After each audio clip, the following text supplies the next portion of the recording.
Hi, Shudu. Hi. Thank you so much for joining us as we are relaunching this amazing series of Mindful Mondays. And I know that you have done them before, but now they are being done differently and they are powered by Panda.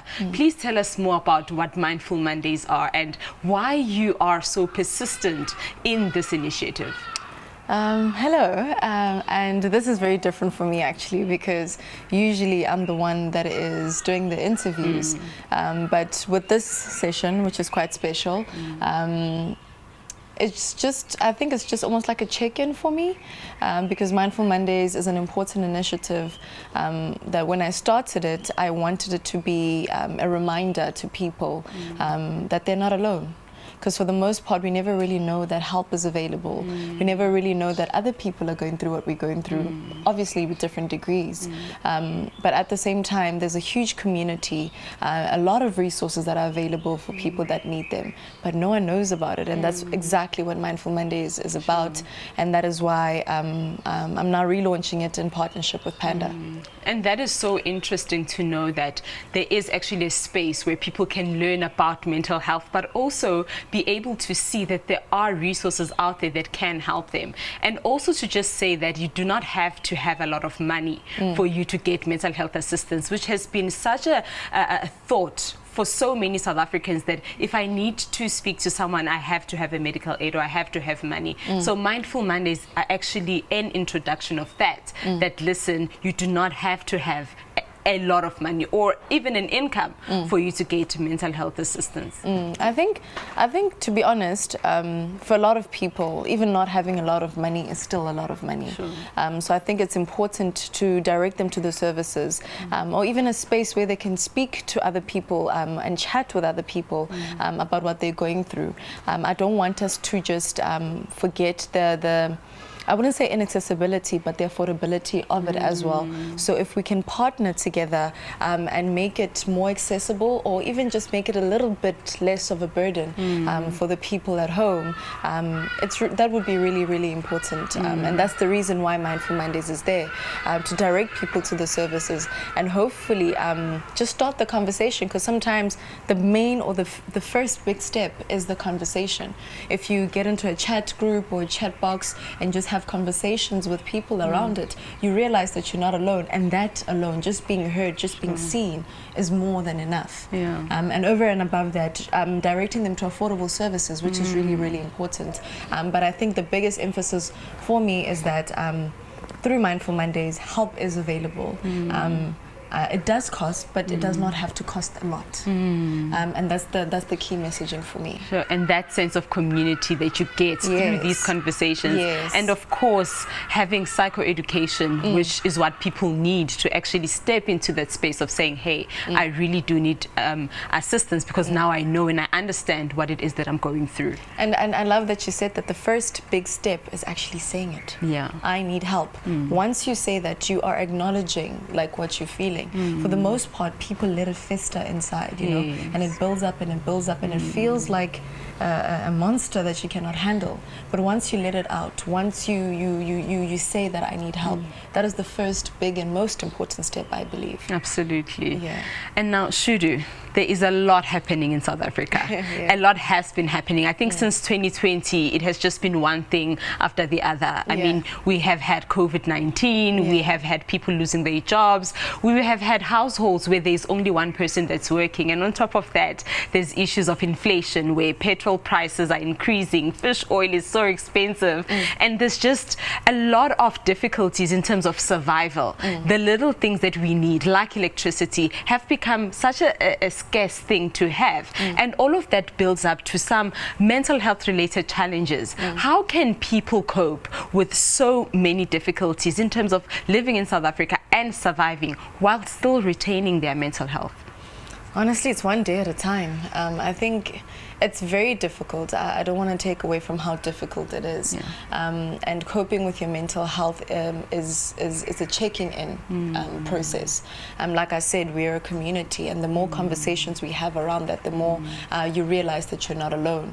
I think there's this narrative about being strong, about being resilient, and all of that. I try to debunk that every single day, because that whole being strong narrative is the reason why most people, especially men, women don't really express how they feel or even take care of their mental health. So it's time for us to start changing the narrative. As we're sitting here, if there's something that you're going through, the stresses that you're going through, just saying, yo, I am going through a lot. It's getting bad for me, you know. But those conversations go a long way. Before, getting help from psychologists, psychiatrists, or any mental health professional is really important. But the biggest conversation starts within our household. You know, they start within our households, checking in, having conversations about these things, saying, I am under pressure, I need help.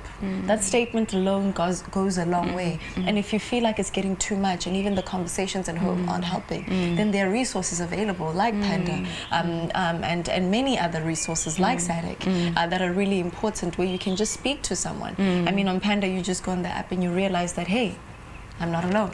And that is really, really important for all of us right now, because as a South African community, as a global community, we realize that, especially through the COVID-19 pandemic, that things are easier to get through when we are doing it together. Trying to do things alone does not help. So even in the conversation to say, I'm struggling, that is a conversation we need to have as a community. And I think the world is moving more towards that and communicating how they feel, understanding that their mental health is important, and also realizing that your physical and mental health are equally as important. So in as much as you can say, yo, I've got flu, you can actually say, hey, I have anxiety. And sometimes people actually don't know, Shudu, who to talk to. So you speak about checking in, and maybe you can tell us more about how does a person do a self-mental health check-in on a day-to-day basis, or even once a week? And also, how do I know that I can speak to this person or that person? Because the reality is that sometimes we feel like we're going to be judged, and that is why there's still so much stigma. We feel like people will not understand how we're feeling. How do I know that that's the person I need to speak to? And please just touch more on the self-check-ins.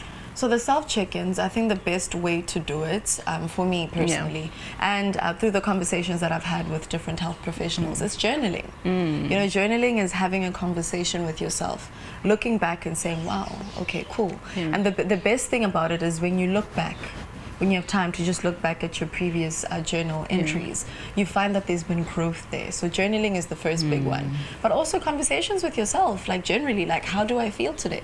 Just asking yourself that question, checking in with yourself, and realizing that, okay, cool, today I'm feeling this way. The next day you're feeling this way, noticing a pattern as well. So for me, the biggest thing has been self-awareness. So I'm very aware of my mental health, but my feelings as well. Where if something feels different, even in how I approach situations, if I'm sleeping too much or sleeping too little, eating too much or eating too little, withdrawing from people, those are the indicators as well. But I can only notice them if I'm very aware of myself. But sometimes you're so aware of our surroundings that we don't really take time to be aware of ourselves and self-introspect in those surroundings as well, because we're so used to living and focusing on the external factors, but the internal factors help and fill you up in order for you to fill the rest of the world up. You cannot pour from an empty cup. You cannot. And the only way you can do that and pour into yourself as well is by checking in and making sure that you take care of yourself as well. So what I'm getting from this is that we have to be intentional about taking care of our mental health. You don't just start taking care of your mental health because you're feeling anxious, because you're feeling low. It's about committing day to day, every day, that I am going to be self-aware, that I'm going to manage my mental health, and I'm going to do those little things so that I can cope on a day-to-day basis. Because, Shudu, and I'm sure you will agree, that everyone has got a responsibility to take care of our mental health and not just a mental illness, just like we have a responsibility of managing our physical health. Yes, that is absolutely right. So checking in with your mental health is almost like taking vitamins, you know, for your physical body. And mental health is exactly the same. Checking in with yourself, journaling, making sure that you take time out, you know. It's the small steps that make the bigger picture. And in order to take care of your mental health, don't wait until things get bad. You don't have to get to that point. You don't have to. And let us talk about your mental health journey, Shudu. I know that you are a big advocate for mental health. Where did this start, and what have been some of your biggest lessons in your journey of managing your mental health? I became aware of it when I was like 18, but I think it started when I was younger. I think when I was like 6 or 7, where there were a lot of suicides in my community, a lot of people being labeled as crazy, outcasts in communities because of exhibiting different behaviors that they wouldn't normally exhibit. And then when I got older and started learning more about mental health, my own mental health and my journey with anxiety, when I started learning more about that and looking at the different symptoms that exist under the spectrum as well, I realized that no, man, that person wasn't crazy. It wasn't black magic or anything like that. It was actually someone that is going through a lot.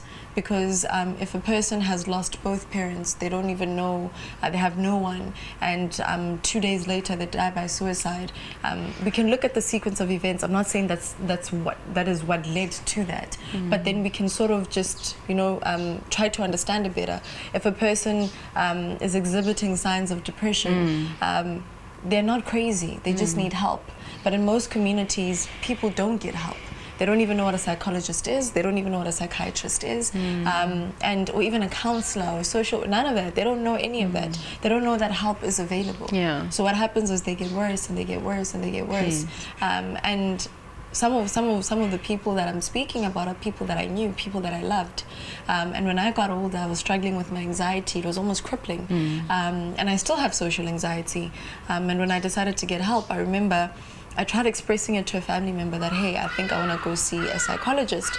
And the first thing that they said to me, what do you mean? What is that? Which one of your friends told you about this, So for them, it's such a foreign concept.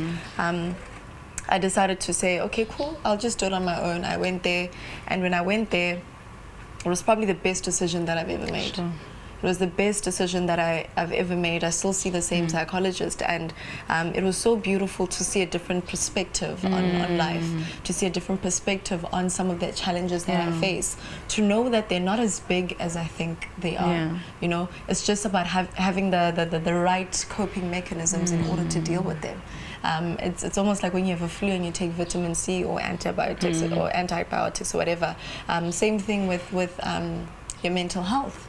Sometimes just going to therapy is the medicine that you need. Sometimes you'll need to see a psychiatrist, but still, that is an illness. It is a health issue. And when I started looking at it like that, without labeling myself or saying, what is wrong with me? Most questions, I'm reading this book called What Happened to You. I've changed how I look at that and how I approach things, or some of the things that I feel. I've stopped asking myself what is wrong with me, but asking myself what happened to me, and going to the root cause of the problem, and getting help for that, which is what psychotherapy is, which is what mental health professionals give. They look at the root in order to heal you. It has not been spoken about often in rural areas and in townships, so people still do not understand. You had the opportunity to go and see a psychologist and to learn about it, and it took you time for you to understand yourself as well. And I think through Mindful Mondays, that is something that can be navigated, and people can start learning about their mental health as well through listening to different experts and also to you being interviewed. And that is quite a big initiative, and I think it will be very helpful in terms of understanding mental health. And I think it's very important, because I think with our new generation, the generation that came before us, they don't really have that education around mental health.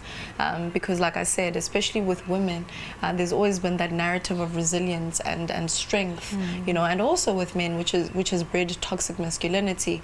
But it's up to us as the new generation, where if you go to your mother and you're trying to explain to her what is happening with you and she doesn't understand, you need to educate, but with respect and with kindness, to say that, no, this is, eventually they will understand. I had to do that with my mother. At first she did not understand it at all, but slowly but surely I had to explain it to her, to say, hey, this is what is happening, this is what my psychologist has said, these are the next steps of what is going to happen.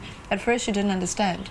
Now she understands, to the point where some family members call her to tell her about some of the mental health challenges that their children are facing, and she can give them advice to say, hey, maybe they should go see a psychologist.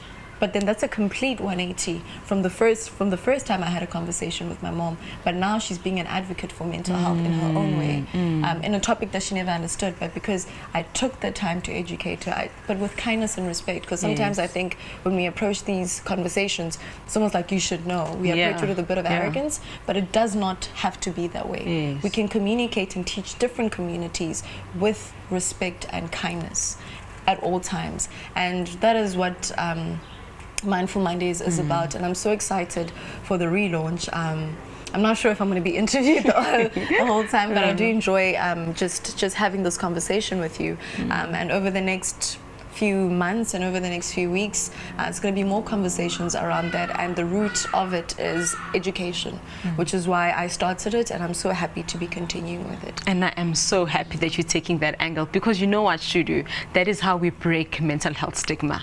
We cannot break it in one day, but it takes one person to learn, to teach another person, and then they learn and they teach another person, and that is how we get more people to actually know about mental health, and for it to be a thing, right? Just like diabetes is a thing, HIV is a thing, mental health should be a thing. It's something that people get ill of, and they get treatment of, and they get better, and they manage it. And when we get there as a community of people, then we have reached the heights when it comes to mental health awareness. No, honestly and truly, and I'm glad that you're speaking about it as an illness.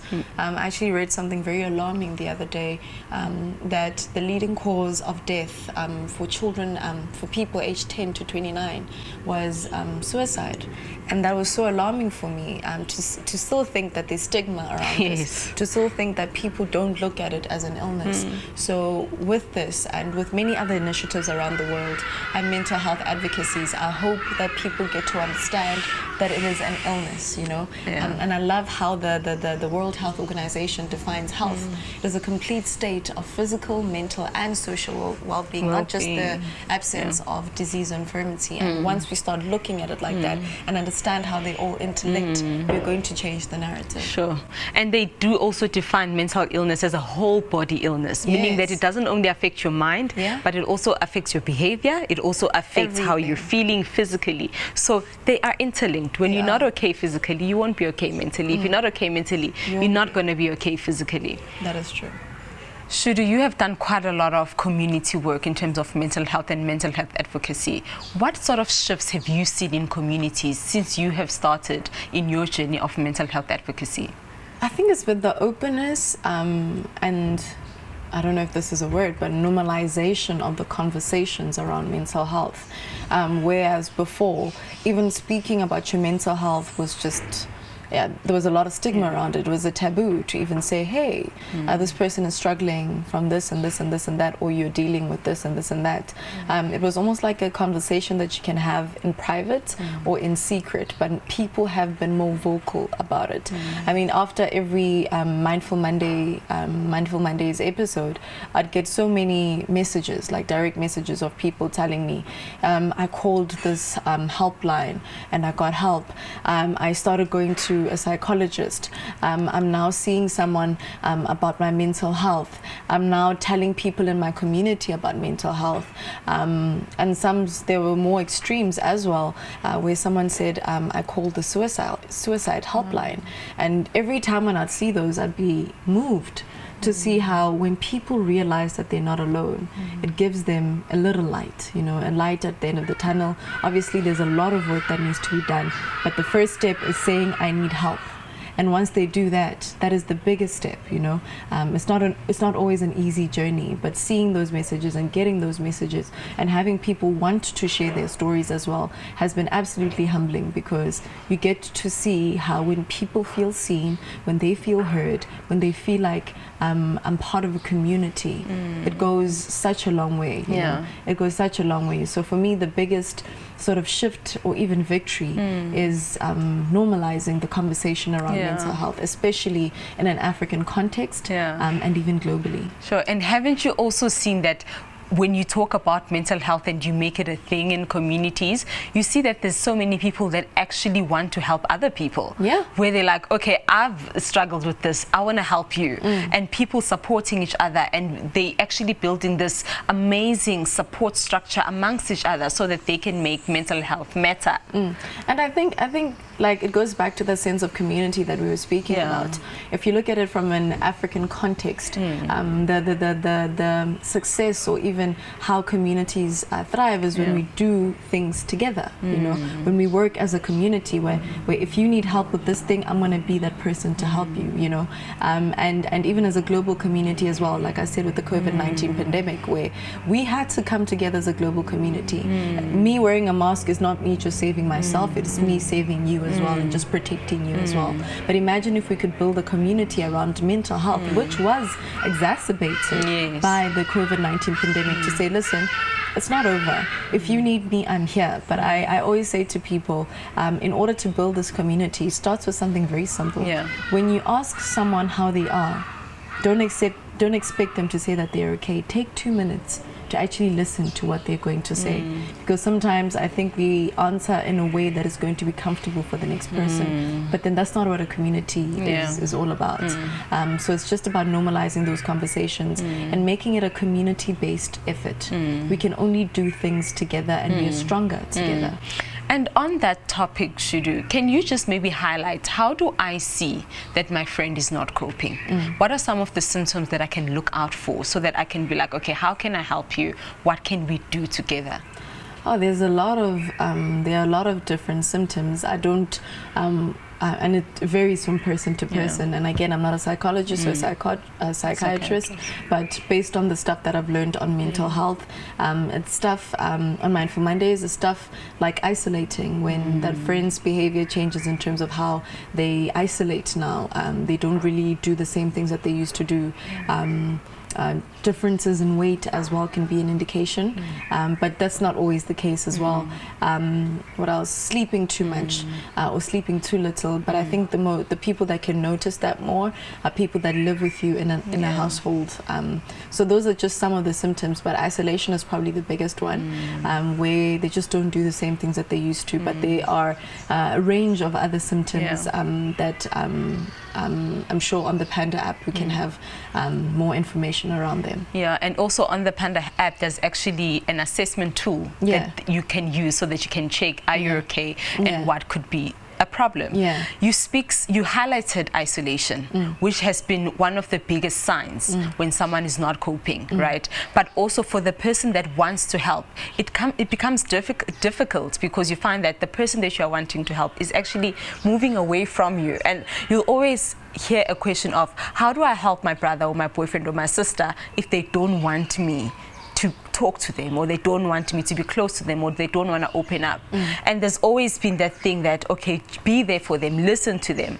But how do I then listen and be there if this person does not want me close to them?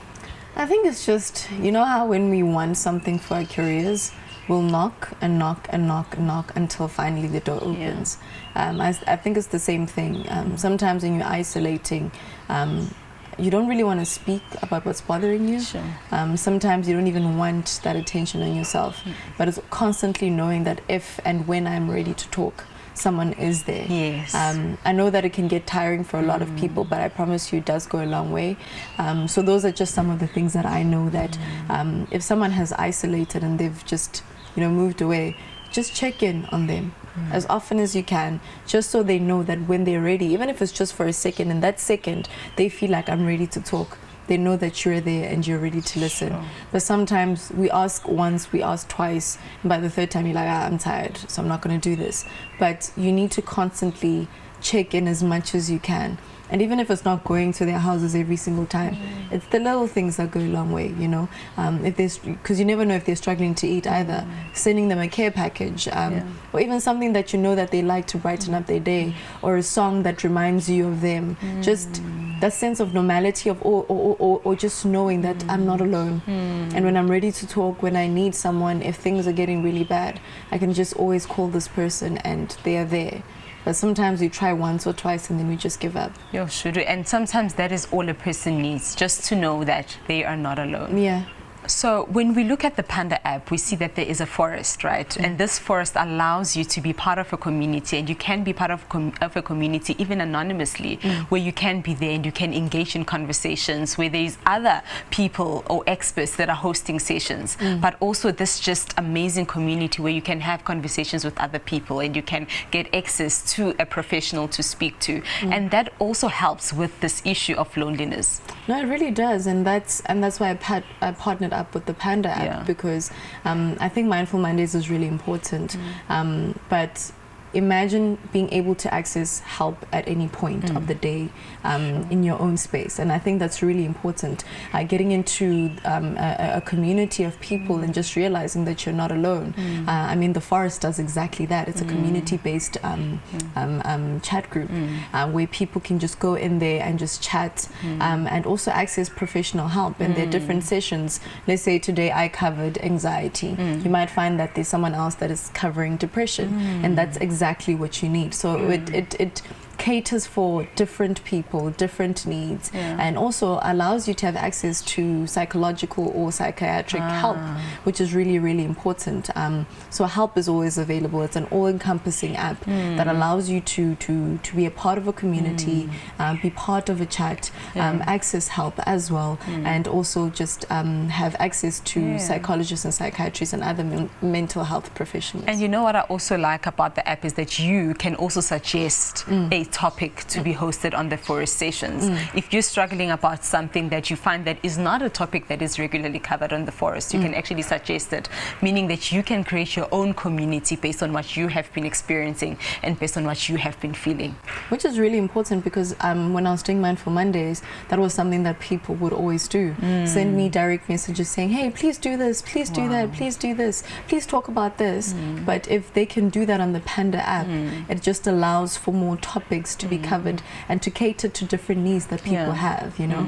And partnering with them just almost broadens my reach, and also just helps people get more help, but help that is tailor-made for them. And let us talk more about why you partnered with Panda. What struck you about the app, and what made you say, yes, this is something that's for me and I want to partner with this app? I think exactly that, because with Mindful Mondays, it's every Monday, but then during the rest of the week, people are asking for different topics, like you said, are asking different set of questions that, in as much as I'm a mental health advocate, I'm not a mental health professional. So Panda helps with that, you know. If there's a topic that I didn't cover, I covered, for example, anxiety, and someone is struggling with depression or bipolar, they want more information about that. Panda is a space where they can get different avenues or different shows, and they can access the help that they need when they need it. You know, it's about meeting people where they are, not where we want them to be. So us discussing this right now, a person might be thinking, oh my gosh, why didn't they discuss this? But then they've got a space now where they can direct those needs to, you know. And over and above that, if we're having this conversation and a person realizes that, oh my goodness, I may be dealing with or have a mental health illness, there are professionals there that have been trained in order to give them the help that they need. Sure, very interesting. Shudu, tell us about how this relaunch of Mindful Mondays will be looking like. How can people access the sessions, and how does it really work? So it's still the same Mindful Mondays as before. So what I'll be doing in partnership with Panda is we'll still be doing the same thing, but it's just going to be slightly different now. So the full sessions will be posted on YouTube, right? And then we're going to have little snippets of the important bits of the show posted on Instagram, and hopefully even TikTok, because accessibility is something that's really, really important. So monthly we're going to have a session that is posted on YouTube, on the Panda YouTube page and my page, and then snippets on Instagram and hopefully even TikTok. I've been such a big TikTok fan as of late, and it's a great place to get information. And over and above that, they can always just go to the Panda app in order to get more information. And I love that you mentioned TikTok, because every young person is literally on TikTok and scrolling. And imagine from seeing a trend, a dance trend that is just playing now, you can next post see a Mindful Monday post where you can actually learn about mental health so quickly and so fast. And I think that is a very beautiful thing to do. Thank you so much for this amazing interview. It has been a pleasure talking to you. Thank you so much for having me, and I love the difference, because usually I'm interviewing people and now I'm being interviewed, so I know what it feels like to be on the other side. So thank you so much. Thank you.